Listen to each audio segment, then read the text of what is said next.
En 2025, les aéroports américains deviennent silencieux et personne ne se demande pourquoi. Autrefois bondés de voyageurs, les terminaux résonnent désormais de sièges vides et de portes d'embarquement muettes, simple ralentissement passager. Ou signe d'un bouleversement bien plus profond, les prix des billets ont explosé. Les visas prennent des mois et le chaos dans les aéroports américains suffisant pour décourager même les voyageurs les plus aguerris. Dans l'ombre, 10 grandes compagnies aériennes se retirent des États-Unis discrètement mais volontairement. Pouvez-vous deviner laquelle est la partie la première et le dernier nom de la liste? Vous ne l'imaginerez jamais. Restez avec nous car passer à côté de cette vidéo, c'est peut-être passer à côté du plus grand bouleversement du tourisme mondial de la décennie. Numéro 1, Singapore Airlines. Vous pensiez que seules les compagnies low cost se retiraient du marché américain? Accrochez-vous, celle-ci va vous surprendre. Singapore Airlines, pas de billets à 99 $. Pas de publicité tape à l'œil. Singapore Airlines, c'était le summum du raffinement. L'élégance, l'excellence, le service 5 étoiles. Une référence mondiale du voyage haut de gamme. Et pourtant, en 2025, eux aussi ont disparu discrètement du marché américain. Pas de conférence de presse, pas d'annonce officielle. Juste, plus là. Vous êtes déjà allé à LAX, l'aéroport de Los Angeles le plus grand de la côte ouest. Autrefois, un carrefour bouillonnant avec des milliers de vols internationaux chaque jour. Aujourd'hui, des couloirs vides, des sièges désertés et un silence pesant dans le ciel. Singapore Airlines, élue meilleure compagnie aérienne au monde, a supprimé quasiment tous ses vols directs vers les États-Unis, en silence, sans déclaration publique. Ils ont juste cessé de voler. Et quand une compagnie de cette envergure quitte un pays sans un mot, ce n'est pas qu'un vol annulé, c'est une connexion mondiale qui se coupe. C'est l'image de l'Amérique qui vacille. Mais pourquoi partir ? Ce n'est pas une seule raison, c'est la tempête parfaite. Les frais d'atterrissage explosent, les visas prennent des semaines, les démarches sont confuses et décourageantes. Et les voyageurs asiatiques, eux, changent de cap. Ils choisissent désormais Vancouver, Sydney, Tokyo. Des villes plus accueillantes, plus rapides, moins bureaucratiques. LAX autrefois, la grande porte d'entrée de l'Amérique pour l'Asie, semble figée dans le temps. Plus de moteurs, plus d'arrivées, juste un terminal en attente de vols qui ne viendront peut-être jamais. Vous vous souvenez de votre dernier vol international si vous réserviez un billet pour les États-Unis aujourd'hui? Seriez-vous vraiment sûr que l'avion décollerait? Dites-le en commentaire. Et si vous hésitez, vous n'êtes pas seul. Car oui, l'Amérique perd peu à peu son statut de destination de rêve. Et si même Singapore Airlines a tiré sa révérence, qui restera encore, numéro 2, Air Canada et WestJet, cela peut sembler difficile à croire, mais en 2025, les deux plus grandes compagnies aériennes canadiennes, Air Canada et WestJet, ont réduit de plus de 40% leurs vols vers les États-Unis. Et attention, il ne s'agit pas de petites lignes secondaires. On parle ici de grandes destinations Orlando, Las Vegas, New York, Los Angeles. Ce n'est pas une simple question de ralentissement économique. C'est plus profond que ça, elles ont perdu confiance. Les Canadiens ne tournent pas le dos à l'Amérique parce qu'ils n'en ont plus les moyens. Ils tournent le dos parce qu'ils ne savent plus à quoi s'attendre de l'autre côté de la frontière. Peut-être est-ce dû à l'instabilité sociale croissante, au campement de sans-abri près des zones touristiques ou aux prix qui s'envolent. Imaginez un hôtel au centre de Los Angeles qui facture 50 $ la nuit, mais qui ajoute 60 $ pour le stationnement, sans oublier une longue liste de frais de service flous. Pendant ce temps, avec ce même budget, un voyageur canadien peut passer un week-end paisible au bord d'un lac au Québec ou à Vancouver, petit déjeuner inclus entouré de nature et sans une seule sirène dehors pour troubler le calme. Quand même, les Canadiens commencent à dire que les États-Unis sont trop bruyants, trop chaotiques, trop chers. Ce n'est plus une histoire de billets d'avion. C'est une question d'état d'esprit. Selon le dernier rapport de Destination Canada, 69% des Canadiens de plus de 50 ans ne considèrent plus les États-Unis comme une destination sûre. Et parmi ceux qui ont visité les États-Unis au cours des 10 dernières années, 48% déclarent ne pas vouloir y retourner de sitôt. Et vous ? Avez-vous remarqué qu'il y a moins de familles canadiennes en Floride cet hiver? Peut-être que des proches à Toronto, Vancouver ou Montréal vous ont confié qu'ils n'avaient tout simplement plus envie de venir aux États-Unis. Si vous ressentez ce changement silencieux, ne le gardez pas pour vous. Ce que vous percevez pourrait bien être le signal d'alarme que l'industrie touristique américaine refuse d'entendre. Numéro 3, ANA, l'aéroport international de San Francisco. Autrefois une porte d'entrée majeure pour les étudiants hommes d'affaires et touristes venus du Japon, de Corée du Sud ou de Singapour. Mais ces 6 derniers mois, une disparition silencieuse a eu lieu. Des dizaines de vols opérés par ANA, la compagnie nationale japonaise, ont disparu de la carte aérienne des États-Unis. Aucune annonce, aucun débat, juste plus de vols. ANA n'a pas quitté les États-Unis par choix. Ils sont partis parce que les coûts d'exploitation dans les aéroports américains explosent, frais d'atterrissage, services au sol, tout devient hors de prix. Et dans le même temps, le système aéroportuaire dans son ensemble est en crise, manque de personnel pour les bagages, la sécurité, le ravitaillement. Résultat, ce sont les passagers qui en perdent le prix, pas seulement en argent, mais aussi en expérience de voyage de plus en plus pénible. Un homme de 68 ans originaire du Texas venait tout juste de devenir grand-père. Sa fille a accouché en Allemagne, il réserve un vol ANA de San Francisco à Francfort, puis le reprogramme. Puis essaie encore, les 3 vols ont été annulés, j'ai passé 2 mois à préparer un cadeau, confie-t-il les larmes aux yeux. Après le premier retard, puis le deuxième, puis le troisième, je ne savais même plus comment réagir. J'ai eu l'impression que le monde s'éloignait lentement, que tout devenait inaccessible. Vols annulés, pénurie de personnel frais qui explose. Ce sont des centaines de milliers de voyageurs âgés qui se retrouvent bloqués, impuissants, oubliés. Mais tout le monde n'a pas la possibilité de changer ses plans. Tout le monde n'a pas le luxe d'attendre une autre occasion. Et vous ?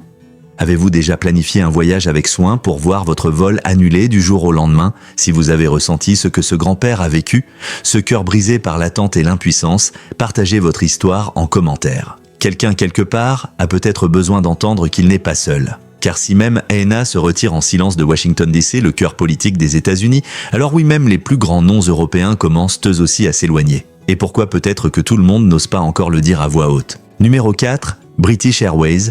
Il fut un temps où la ligne Londres-New York symbolisait à elle seule la mondialisation. Un véritable pont transatlantique qui reliait chefs d'entreprise, artistes et investisseurs entre deux des plus grandes puissances économiques du monde. Mais en 2025, ce symbole s'effondre lentement dans le silence.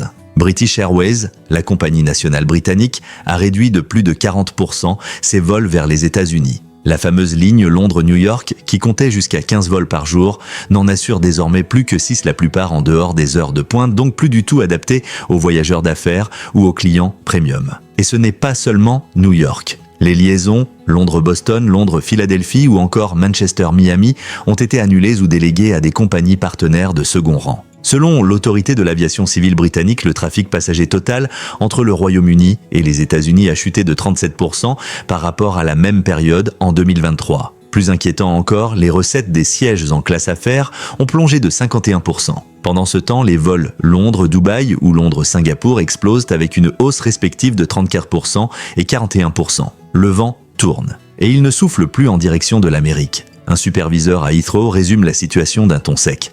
Les passagers ne se plaignent pas du prix des billets. Ils disent que l'expérience entière est devenue épuisante. De l'enregistrement à l'arrivée à JFK, ça n'en vaut plus la peine. Voyager vers les États-Unis aujourd'hui, ce n'est plus des vacances, c'est une épreuve. Des files de sécurité de 90 minutes, des contrôles de bagages jugés invasifs, des interrogatoires interminables, même pour des voyageurs avec visa valide. Et surtout une ambiance froide, presque hostile du côté du personnel de sécurité américain. Un dirigeant tech de Manchester confie: avant, je me rendais aux États-Unis 3 ou 4 fois par an pour signer des contrats et rencontrer des investisseurs. Aujourd'hui, je vois mes clients à Toronto ou Zurich. C'est toujours l'Occident, mais c'est plus stable, et je me sens respecté. Et la nouvelle génération britannique, celle qui rêvait autrefois de réussir en Amérique, suit désormais un tout autre chemin. En 2024, les demandes de visa étudiants pour les États-Unis ont chuté de 28% depuis le Royaume-Uni, tandis que celles pour le Canada, l'Allemagne et Singapour ont grimpé de plus de 40%. Au lieu de viser Harvard ou la Silicon Valley, de plus en plus de jeunes Britanniques regardent envers l'Asie, cet avenir que l'Amérique prétendait incarner. Numéro 5, Lufthansa. En 2025, l'Allemagne, symbole d'efficacité industrielle, a surpris le monde. Lufthansa, la compagnie nationale et incarnation de la rigueur allemande, s'est discrètement retirée du marché américain. Des lignes vitales comme Francfort-Chicago, Francfort-Atlanta ou Francfort-Miami,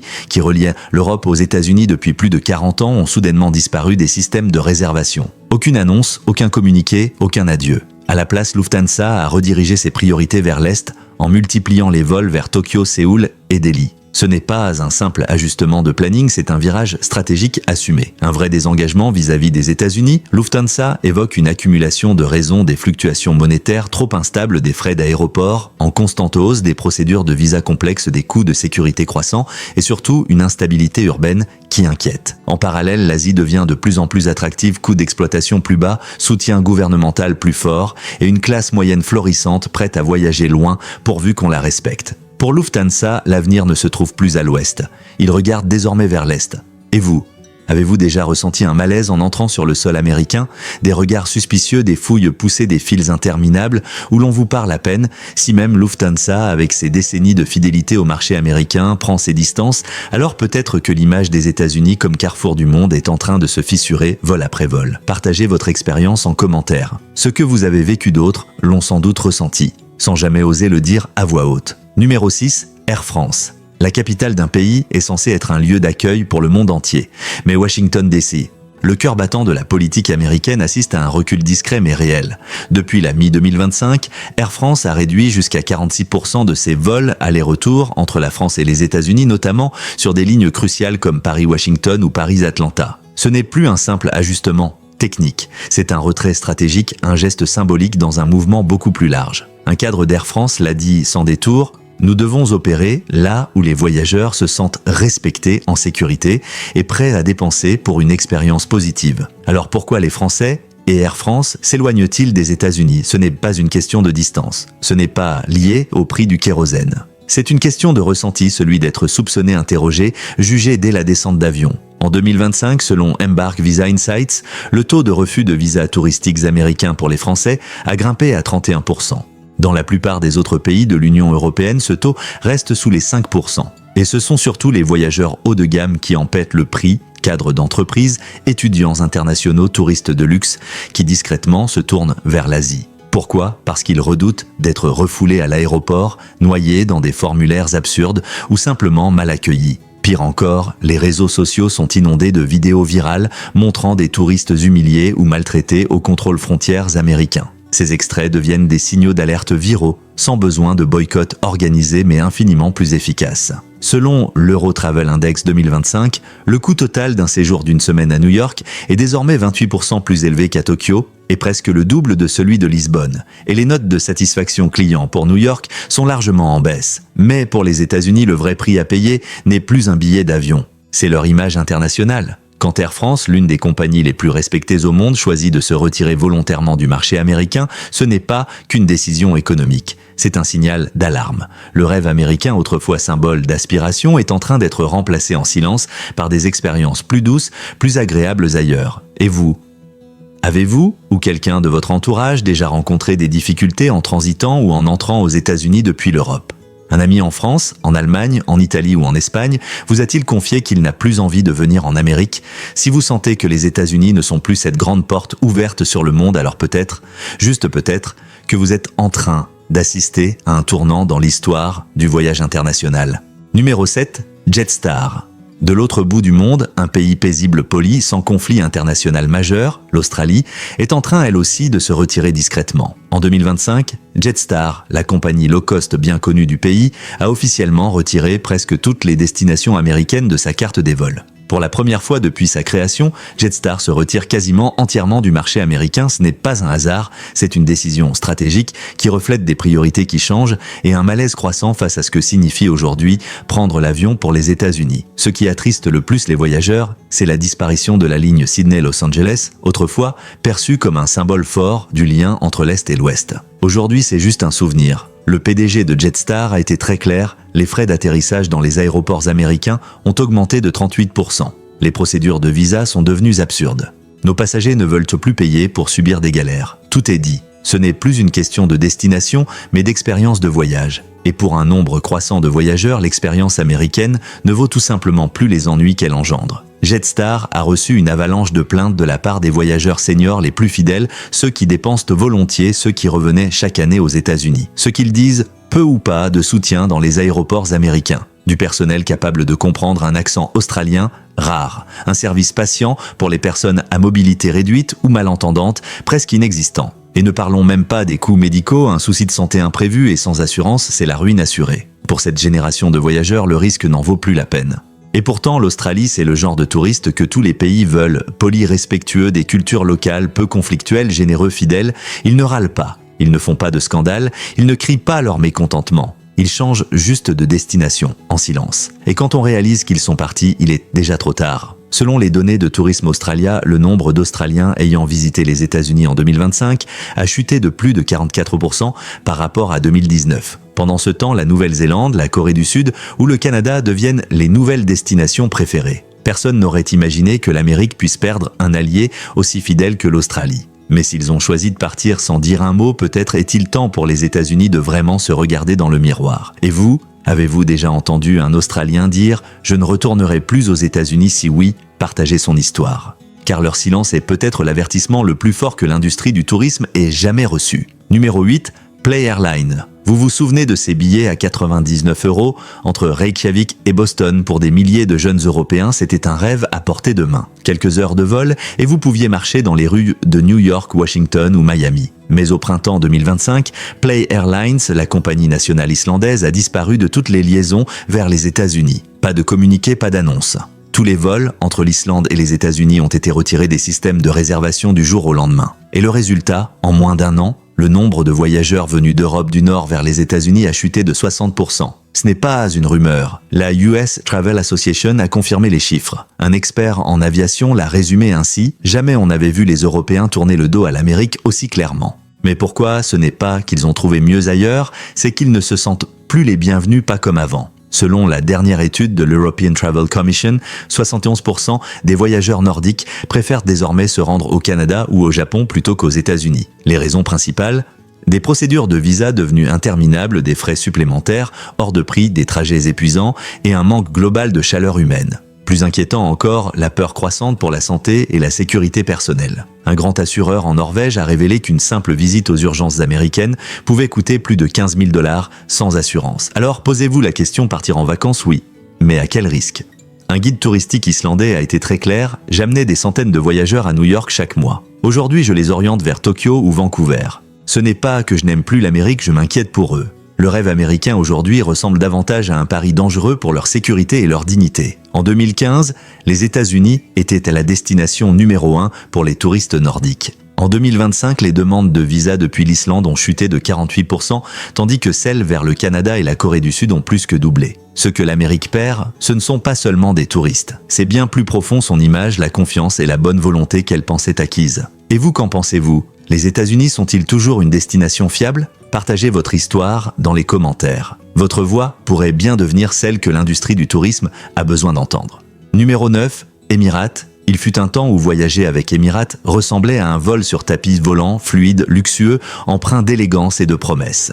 De Dubaï à New York, d'Abu Dhabi à Los Angeles, la compagnie incarnait le raffinement du Golfe vers l'Amérique. Des hommes d'affaires de Dubaï, des VIP de Doha, des voyageurs fortunés d'Abu Dhabi dépensaient sans compter pour s'offrir une première classe somptueuse, profiter d'un service hors norme et faire du shopping aux États-Unis comme une tradition mondiale. Mais en 2025, ce chapitre s'est refermé en silence. Emirates, joyau de l'aviation émiratie, a réduit près de 50% de ses vols vers les États-Unis. Les liaisons Dubaï-New York, Dubaï-Boston, Dubaï-Orlando supprimées. Les correspondances via Abu Dhabi et Doha, pourtant sous alliance, Emirates SkyTeam repoussées à des horaires peu pratiques ou tout simplement retirées des plateformes de réservation. Pas de communiqué, pas de déclaration, juste un retrait discret, délibéré et stratégique. Et la raison, ce n'est pas l'économie, c'est l'émotion, l'image et surtout la confiance. Un cadre supérieur d'Emirates, cité anonymement dans Gulf Today, l'a exprimé sans détour, nos passagers du Moyen-Orient, surtout les clients haut de gamme, ne se sentent de plus les bienvenus aux États-Unis. Trop de contrôle, trop de suspicion, et plus aucun sentiment de luxe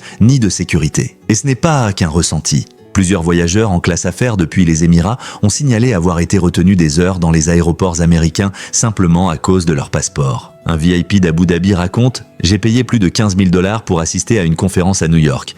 Mais à l'arrivée à JFK, on m'a isolé dans une salle pour m'interroger pendant 30 minutes. Juste parce que je portais un passeport émirati. C'était la dernière fois que j'ai mis les pieds aux États-Unis. » Un rapport de Global Elite Traveler Insight confirme que les coûts de sécurité aéroportuaire aux États-Unis ont augmenté de 42% en 18 mois et les plaintes des passagers du Moyen-Orient en classe affaires atteignent un niveau record depuis le 11 septembre. Pendant ce temps, la Suisse, le Japon ou Singapour investissent dans une expérience premium, fluide, respectueuse, efficace mais toujours sécurisée. Alors quand l'un des segments de voyageurs les plus dépensiers au monde se détourne, ce n'est pas juste des réservations de suites de luxe ou des ventes dans les boutiques haut de gamme que l'Amérique perd. Ce sont des milliards de dollars d'investissements privés qui s'évaporent en silence. Personne n'est parti avec fracas. Mais lorsque les élites du Golfe choisissent discrètement d'autres horizons, ce sont des milliards de revenus touristiques qui disparaissent sans bruit, sans mots. Alors, à quel moment le rêve américain est-il devenu un cauchemar sécuritaire? Ce n'est pas une question de haine envers l'Amérique. Et ce n'est certainement pas une question d'argent. C'est une question de respect, ou plutôt de manque de respect. Connaissez-vous quelqu'un qui a voyagé avec Emirates vers les États-Unis? A-t-il déjà parlé de détention prolongée de fouilles invasives ou du sentiment glacé d'arriver dans un pays où il n'était pas vraiment le bienvenu? Si oui, partagez son témoignage en commentaire. Car peut-être que cette histoire, aussi discrète soit-elle, est le signal d'alarme d'un rêve qui se fissure. Numéro 10, Korean Air. Chaque été, l'aéroport d'Incheon était en effervescence. Des familles coréennes se pressaient dans les files pour embarquer vers la Californie, Hollywood, Disneyland, Las Vegas ou San Francisco. Pour beaucoup de Sud-Coréens, l'Amérique n'était pas qu'une destination, c'était le symbole ultime de la liberté moderne à l'occidentale. Mais en 2025, quelque chose a changé. Korean Air, l'une des meilleures compagnies d'Asie, a supprimé plus de la moitié de ses vols à destination des États-Unis. Des lignes autrefois essentielles, entre Séoul et les grandes villes américaines, ont été annulées, déplacées à des horaires peu pratiques ou tout simplement remplacées par de nouveaux vols vers Vancouver et Toronto. Selon le dernier rapport de l'aviation civile coréenne, les ventes de billets aller-retour entre la Corée du Sud et les États-Unis ont chuté de 58% par rapport à 2022. Pendant ce temps, les vols entre la Corée et le Canada ont bondi de 64%, notamment chez les étudiants, les vacanciers et les investisseurs à long terme. La Korea Tourism Organization l'a résumé clairement, le Canada est de plus en plus perçu comme une version plus accueillante des États-Unis, plus sûre, plus accessible et sans faire sentir aux voyageurs asiatiques qu'ils sont passés au crible. Mais pourquoi les Coréens se détournent-ils de la Californie autrefois si convoitée? En partie, à cause d'un sentiment croissant d'insécurité à San Francisco et Los Angeles. La multiplication des campements de sans-abri à proximité des lieux touristiques inquiète les familles. Les tarifs de location de voitures, les prix des hôtels et les frais médicaux d'urgence explosent. Mais plus profondément encore, il y a la peur d'être jugé, stigmatisé ou maltraité dès l'arrivée à la frontière. Une famille de Busan a partagé son témoignage. L'an dernier, nous avons emmené nos enfants à Los Angeles pour les vacances d'été. Quelques heures après l'atterrissage, le personnel de l'aéroport nous a mis à l'écart et a inspecté tous nos bagages sans aucune explication. Notre enfant était effrayé et perdu. Nous n'avons plus envie d'y retourner. Pour les voyageurs coréens, les vacances sont un moment familial, pas une aventure pleine d'imprévus. Et dès lors qu'ils se sentent surveillés, soupçonnés ou discriminés à la frontière, la confiance se brise instantanément. En parallèle, le Canada a élargi son programme d'autorisation ETA, rendant l'entrée plus rapide et plus fluide. Des services bilingues coréen-anglais sont désormais courants à Vancouver ou Toronto, offrant aux familles un sentiment de confort et de bienvenue. Et vous ?